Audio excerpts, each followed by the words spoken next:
In today's video, I'm going to teach you how to make and record a journal entry in QuickBooks Online. We'll start right from your QuickBooks Online dashboard. To begin a new entry, move your cursor to the Create or New button at the top of the screen. It's the one with the plus sign. When the menu opens, choose Journal Entry. This takes you to the journal form where you'll enter all the details. First, set the journal date.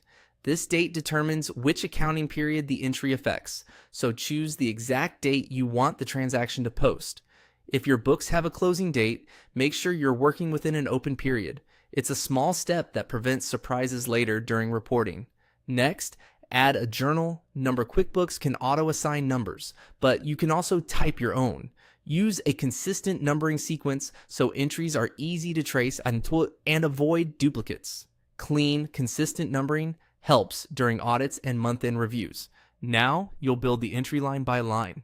In the account column, select the first account you want to impact from your chart of accounts. Be intentional here.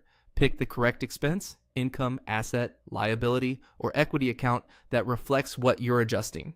Enter the debits on the left side for the accounts that should increase with a debit, and then add the corresponding credits on the right for the accounts that should increase with a credit. The total debits must equal the total credits before you can save. QuickBooks shows you the difference at the bottom. Aim for 0. If you're not sure which side to use, think about the nature of the account and the result you want.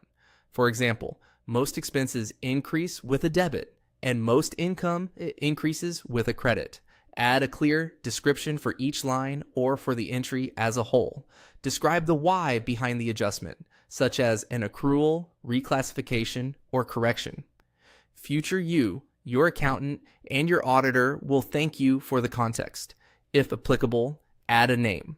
This is especially important when you post to accounts receivable or accounts payable, because QuickBooks needs a customer or vendor to tie the entry to. If the entry doesn't involve AR or AP, you can leave the name blank. When everything looks good and your debits and credits balance, click Expand New. This records the journal entry and opens a fresh form so you can continue with another entry right away.